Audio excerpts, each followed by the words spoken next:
네, 은혜로운 일정 장은희입니다. 올해 첫 거래일이 끝이 났죠. 24년, 그러니까 작년 대비해서 이번 2025년에는 훨씬 더 우리 증시에 좀 훈풍이 깃들길 바라보도록 하겠습니다. 자, 그러면 1월에 빼곡하게 자리 잡고 있는 중요한 이벤트들부터 하나씩 화면 통해서 살펴보는 시간 가져보도록 할게요. 자, 일단 보이시는 것처럼 CS 2025가 있을 예정입니다. 1월 7일부터 시작해서 10일까지 개최가 될 예정이고요. 옵션 만기일 역시도 1월 9일 예정이 돼 있습니다. 이 CS와 관련해서는 제가 조금 이따가 더 디테일하게 한번 알아보도록 할게요. 자, 그리고 JP모건 헬스케어 컨퍼런스 13일부터 예정이 되어 있습니다. 사실 찬바람이 불 때 이 "제약 바이오를 사라."라는 증시 격언이 있죠. 그 이유가 바로 이 JP모건 헬스 컨퍼런스 때문입니다. 제약바이오 이벤트들 중에서 가장 큰 이벤트로 꼽히고 있는데 이 일정 사실 너무 중요합니다. 그렇지만 이번 주 일정이 아니기 때문에 다음 주에 알려드리도록 할게요. 자, 그리고 그다음으로는 한국금융통화위원회 있습니다.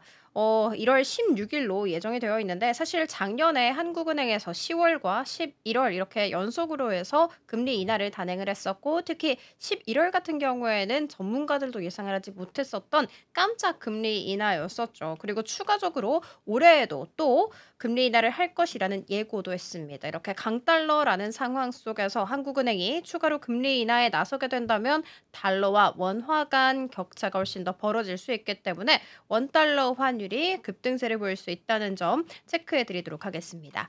실제로 노무라 증권에서는 트럼프가 만약에 취임을 하고 나서 그다음에 또 한국은행이 추가적으로 금리 인하에 나서게 된다면 원달러 환율이 1,500원까지 오를 수 있다, 이렇게 코멘트하기도 했습니다.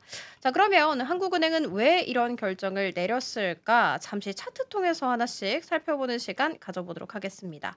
자, 제가 차넥 전국의 소비자 심리 지수 추이 한번 들고 와 봤습니다. 보이시는 것처럼 12월에 88.4를 기록했습니다.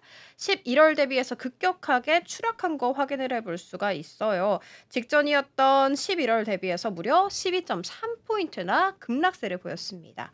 이렇게까지 급격한 낙폭을 그린 것은 실제로 코로나 시국 이후에 처음으로 있는 일이었다고 합니다. 코로나19 기간이었던 2020년 3월 같은 경우에는 18.3포인트나 급락세를 보인 바가 있었는데 그다음으로 가장 큰 낙폭을 기록했던 것이 바로 이번 2024년 12월이었습니다. 내수 소비 심리가 내란 사태의 직격탄을 맞았다라고 시장 전문가들은 보고 있어요. 그래서 한국은행은 이 내수 경제를 좀 빠르게 잡아야 된다라고 판단을 했고, 작년에 금리 인하 결정을 단행했고, 그리고 또 앞으로도 추가적으로 금리 인하를 할 거야라고 예고를 한 것이죠.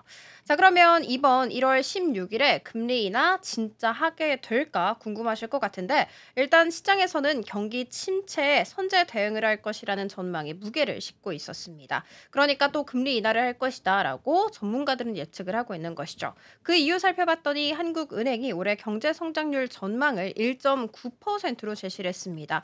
원래 2% 정도를 제시를 했었거든요. 여기에서 한 단계 더 낮췄다라고 보시면 될 걸 같고요. 그리고 한국은행이 경제에 온기를 좀 불어넣기 위해서 금리 인하가 필수적이다라고 보고 있는 상황입니다. 여기에 12월 3일 정치 리스크가 터지게 되면서 소비 심리가 위축이 됐고, 미국이 또 올해 기준금리 인하에 대해서 횟수를 기존 4회에서 2회로 크게 단축을 시켰죠. 그래서 한국은행의 금리 인하 필요성에 힘을 싣고 있는 상황입니다. 과연 올해 첫 금리 인하가 1월 16일이 될지 함께 지켜봐 주시면 좋을 것 같습니다.